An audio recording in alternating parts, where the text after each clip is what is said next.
Video आपको equally helpful साबित होगा। तो आइए हम देखते हैं कि आखिर इस थ्योरी में क्या कहा गया है। So first of all Jean पियाजे, द जीन पियाजे, ये काफी फेमस नेम है साइकोलॉजी में, ठीक है। उन्होंने जो थ्योरी दी है उसका नाम है जीन पियाजे theory of cognitive development. Jean पियाजे जो कि एक स्विस साइकोलॉजिस्ट थे, ठीक है, और साथ ही एक कंस्ट्रक्टिविस्ट थे। कंस्ट्रक्टिविस्ट हम उनको कहते हैं, उन साइकोलॉजिस्ट को कहते हैं जिनका मानना है कि बच्चे जो है अपने ज्ञान का निर्माण खुद ही करते हैं, ठीक है। इस वर्ड का मतलब होता है कि क्या, कि बच्चे जो है वो अपने ज्ञान का निर्माण खुद ही करते हैं। बच्चे जो है वो एक्टिव बिल्डर ऑफ नॉलेज है, ठीक है। नेक्स्ट, वो एक रैडिकल कंस्ट्रक्टिविस्ट थे। सेम इसी चीज को यहाँ एक्सप्लेन करा है कि बच्चे अपने ज्ञान का निर्माण स्वयं करते हैं, ऐसा मानना था जीन पियाजे का। और उनका मानना था कि डेवलपमेंट जो है वो एक डिसकॉन्टिन्यूअस प्रोसेस है, एक कॉन्टिन्यूअस प्रोसेस नहीं है, वो एक डिसकॉन्टिन्यूअस प्रोसेस है जो कि डिफरेंट स्टेजेस में चलता है। और उन्होंने अपनी थ्योरी में 4 डिफरेंट स्टेजेस की बात की है जिसे कि हम देखेंगे। और उनका मानना है कि यहाँ जो हम बोल रहे हैं कि बच्चे अपने ज्ञान का निर्माण खुद ही करते हैं, तो आखिर बच्चे अपने ज्ञान का निर्माण कैसे करेंगे?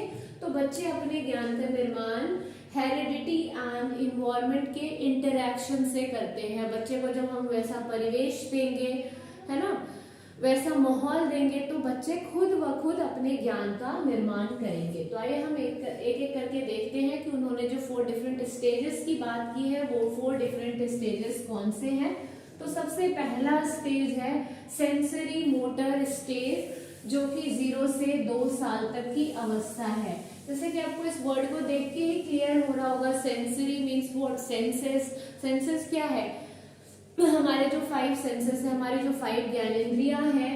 और मोटर, मोटर हमने ये वर्ड पढ़ रखा है काफी पहले भी। Motor something related to your muscles, जो आपके मसल्स से होता है। मतलब यहाँ जो बच्चे जो है वो अपने ज्ञान का निर्माण अपने सेंस ऑर्गन्स के थ्रू करते हैं, सुनकर, देखकर, है ना, टच करके करते हैं, और साथ ही साथ अपने मसल्स के थ्रू भी करते हैं। मतलब मसल्स भी इनका हेल्प करता है ज्ञान के निर्माण करने में। अब आपसे जो क्वेश्चन पूछा जाएगा वो ये पूछा जाता है कि पियाजे के 4 डिफरेंट स्टेजेस क्या है। तो आपने फर्स्ट स्टेज देख लिया, क्या है? Sensory motor stage. और ये कब से, ये अवस्था जो है ये कब से कब तक होती है? तो 0 to 2 ईयर्स। आपसे टाइम पीरियड भी पूछा जा सकता है, ठीक है। और साथ में ये कुछ फीचर्स है जिन्हें हम एक एक करके डिस्कस करेंगे। सबसे पहले इस स्टेज में बच्चों के अंदर ऑब्जेक्ट परमानेंस आ जाती है। ऑब्जेक्ट मीन्स वस्तु, और परमानेंस मीन्स की परमानेंसी आना, वो चीज जो फिक्स हो जाना। तो बच्चों में ऑब्जेक्ट परमानेंस डेवलप हो जाता है। जैसे कि आप सभी देखते होंगे कि पहले जैसे मान लो हम कोई चीज चाहते हैं कि बच्चे के सामने ना आए, या फिर बच्चे ने किसी चीज को उठा लिया, जैसे चाकू उठा लिया या फिर एक बॉल को उठा लिया, है ना। अगर हम पहले बच्चों से हटा देते हैं, बच्चों के सामने से उस चीज को हटा देते हैं, तो बच्चा एकदम से क्विक रिएक्शन देता है, रोना स्टार्ट करता है, बट वो तुरंत ही भूल जाता है उस चीज को।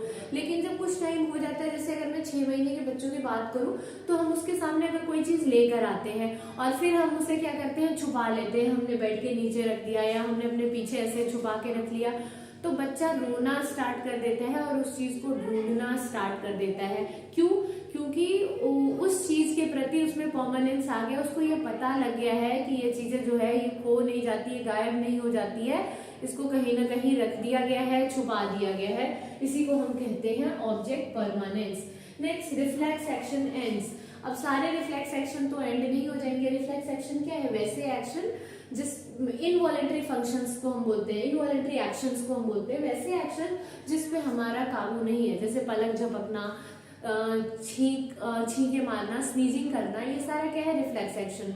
इसके अलावा भी बचपन में कुछ रिफ्लेक्स एक्शंस होते हैं, जैसे कि अगर हम बच्चों के हाथ में अगर पेंसिल दे दें तो बच्चा उसको पकड़ लेता है। चाहे आप गर्म चीज भी दे दो बच्चों के हाथ में तो बच्चा क्या करेगा? उसको होल्ड करना स्टार्ट कर देगा।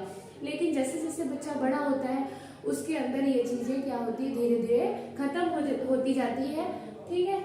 तो यहाँ रिफ्लेक्स एक्शन जो है वो एंड होना स्टार्ट हो जाता है। Next one is goal directed behaviour. बच्चा जो है वो गोल डायरेक्टेड बिहेवियर करना स्टार्ट कर देता है, उसे कुछ चीज चाहिए तो उसके लिए वो उस डायरेक्शन में जाना स्टार्ट करता है। डेफर्ड इमिटेशन, डेफर्ड का मतलब होता है बाद में, और इमिटेशन मीन्स क्या होगा, किसी चीज को कॉपी करना, ठीक है। जैसे आजकल आप देखते हो कि बच्चे जो है वो रील्स देखते हैं, 0 से 2 साल के बच्चे भी रील्स देखते हैं, और फिर वो रील्स देखकर क्या करते हैं बच्चे, उसी तरीके से डांस करना स्टार्ट कर देते हैं, या फिर उन्होंने कोई डायलॉग सुना है तो उसको रिपीट करना स्टार्ट कर देते हैं। हम इसी को कहते हैं डेफर्ड इमिटेशन, ठीक है। Now next is pre operational stage. Pre means पूर्व और ऑपरेशनल मीन्स क्या होता है, लॉजिक। तो लॉजिक से पहले की अवस्था, और ये अवस्था का जो टाइम पीरियड है वो है 2 to 7 years। यहाँ बच्चों में क्या होता है, इरिवर्सिबिलिटी होती है। रिवर्सिबल मीन्स क्या होता है, जब हम किसी चीज को उल्टा पुल्टा कर सकते हैं। रिवर्सिबिलिटी मीन्स जैसे मान लो कि अगर मैंने बोला 2 + 3 = 5, तो इसका मतलब क्या है, 3 + 2 भी अगर मैं करूं तो क्या आएगा, 5 आएगा। या फिर मैं ऐसा बोलूं कि अगर हम यहाँ से यहाँ इस रास्ते से जा रहे हैं तो ठीक उसी तरीके से उसी रास्ते से हम यहाँ भी वापस आ सकते हैं। तो बच्चा जो है इस स्टेज में इस चीज को नहीं समझ पाता है कि अगर 2 + 3 5 है तो फिर 3 + 2 भी 5 होगा, या फिर हम इस तरीके से अगर यहाँ पहुंच गए तो सेम रूट को फॉलो करके हम फिर से यहाँ पे पहुंच सकते हैं। ये वाला कॉन्सेप्ट जो है वो बच्चों में डेवलप नहीं हुआ रहता है। Next is ego centrism. इससे हर बार क्वेश्चन पूछा जाता है। ईगो सेंट्रिज्म का मतलब होता है अहम केंद्रता। इसका मतलब क्या है कि बच्चा जो है वो इस स्टेज में ऐसा सोचता है कि जो वो सोच रहा है वैसा ही दूसरे लोग भी सोच रहे हैं, ठीक है।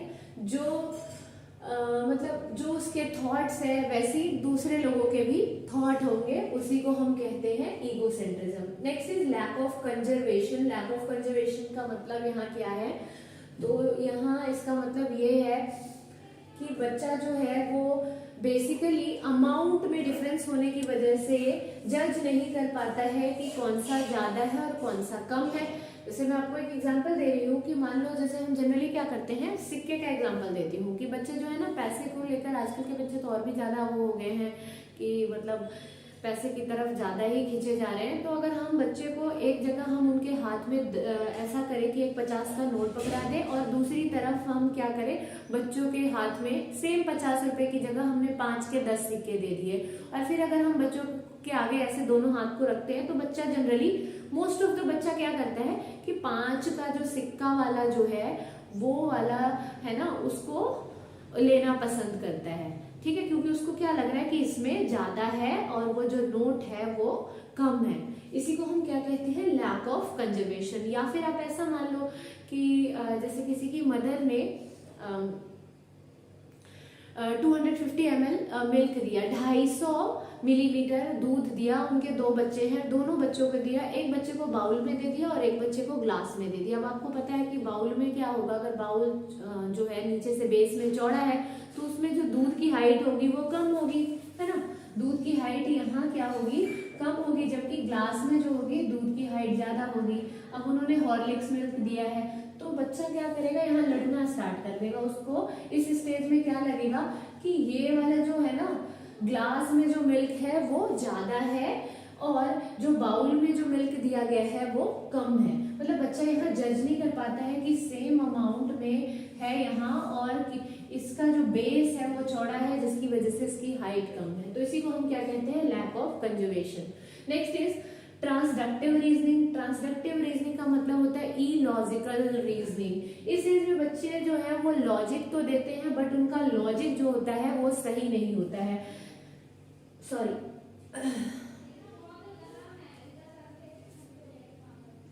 नेक्स्ट वन इज यहाँ जो बच्चे में आना स्टार्ट क्या हो जाता है, सॉरी ये इस स्टेज में नहीं है, I'm सॉरी, ट्रांसडक्टिव रीजनिंग में बच्चे में यहाँ नहीं आती है, सॉरी। नेक्स्ट इज बच्चे में क्या आएगा, सेंट्रेशन। सेंट्रेशन मीन्स वो खुद को केंद्र में रखता है केंद्र में रखने का मतलब क्या है, उसे ये लगता है कि जो चीजें जो है उसे पसंद है वही चीजें दूसरों, यहाँ मैंने क्या बात की थी इगोसेंट्रिज्म में कि उसके थॉट्स और बाकी लोगों के थॉट्स मिलते हैं, लेकिन सेंट्रेशन का मतलब क्या है, वो खुद को केंद्र में रखेगा। जैसे आप देखते हो जनरली बच्चा अगर है ना कोई कार्टून देख रहा है तो उसके मदर फादर अगर रिमोट मांगते हैं तो बच्चा देने को तैयार नहीं होता, उसे लगता है कि उनके पेरेंट्स को भी या उसके भाई बहन को भी ये चीज पसंद है। साथ ही बच्चे में इंट्यूटिव थॉट आने लगता है और एनिमिज्म होता है इस स्टेज में। अब इसको आप समझना क्योंकि इससे रिलेटेड क्वेश्चंस पूछे जाते हैं।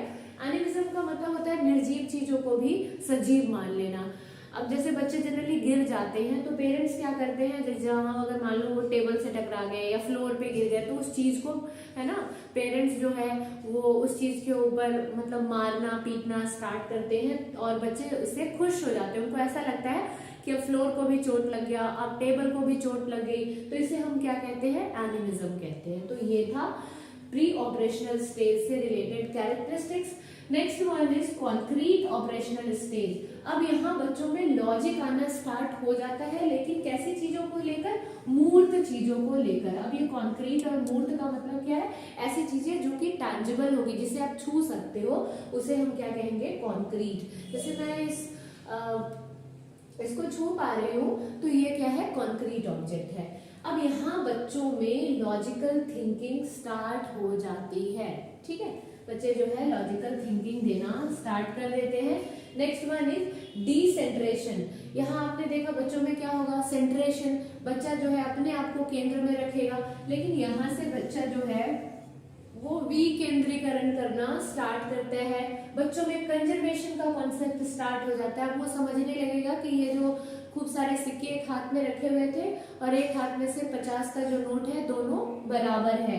बच्चा यहाँ से क्लासिफिकेशन करना सीख जाता है, बच्चा सीरिएशन करना सीख जाता है। सीरिएशन का मतलब सीरीज में लगाना, मतलब या तो आपने क्या किया, उसको असेंडिंग ऑर्डर में लगा दिया या फिर डिसेंडिंग ऑर्डर में लगा दिया, किसी भी चीज को बढ़ते तथा घटते क्रम में वो लगाना या सजाना सीख जाता है, ठीक है। उसी तरीके से formal operational stage last stage है ये, और ये जो स्टेज है यहाँ बच्चा 11 साल और उससे अधिक का होता है, ठीक है। यहाँ बच्चों में एब्स्ट्रैक्ट चीजों को लेकर जो है थिंकिंग स्टार्ट हो जाती है, एब्स्ट्रैक्ट रीजनिंग स्टार्ट हो जाती है, हाइपोथेटिकल रीजनिंग उसमें आने लगती है। अब आपसे जो स्टेज से रिलेटेड क्वेश्चंस पूछे जाएंगे वो इन सारे पॉइंट से पूछे जाएंगे। साथ ही आपसे जनरली जो क्वेश्चन पूछा जाता है कि फर्स्ट स्टेज कौन सा है, तो sensory motor stage. Highest stage of development क्या है, तो फॉर्मल ऑपरेशनल स्टेज। ऐसा कौन सा स्टेज है जिसमें बच्चों में एब्स्ट्रैक्ट रीजनिंग आने लगती है, अमूर्त चीजों को लेकर रीजनिंग, तो वो भी क्या है, फॉर्मल ऑपरेशनल स्टेज। कौन से स्टेज में कॉन्क्रीट चीजों को लेकर आने लगती है, तो कॉन्क्रीट ऑपरेशनल स्टेज में। कौन सा स्टेज है जिसमें बच्चों में लॉजिकल थिंकिंग स्टार्ट होती है, तो अगेन कॉन्क्रीट ऑपरेशनल स्टेज। इसके अलावा अगर हम केवीएस एग्जामिनेशन की बात करें तो वहाँ लेवल, जो डिफिकल्टी लेवल होगा वो थोड़ा हाई होगा, तो वहाँ आपसे हो सकता है पूछ लिया जाए कि what is decentration, what is conservation, what is classification, what is seriation, और जो है जीन पियाजे के कॉग्निटिव डेवलपमेंट थ्योरी में कौन से स्टेज में इनके बारे में, इन एलिमेंट्स के बारे में डिस्कस किया गया है, ठीक है। तो ये था different stages of development given by Jean पियाजे। अब हम देखेंगे इस थ्योरी के अलावा, इस थ्योरी में और भी स्टेजेस के अलावा क्या है और इम्पोर्टेंट है, तो एक इम्पोर्टेंट है आपका एसिमिलेशन एंड एकोमोडेशन। इससे हर बार ही क्वेश्चन पूछे जाते हैं। एसिमिलेशन में क्या होता है कि जो नॉलेज है उस नॉलेज में आप कुछ नया ऐड कर देते हो। सिर्फ आप ये लाइन याद रखना, adding something new in existing schema. जो आपके पास जो नॉलेज है, जो आपको बताया गया है, उसी में कुछ नया ऐड कर दिया, उसको क्या कहते हैं, एसिमिलेशन।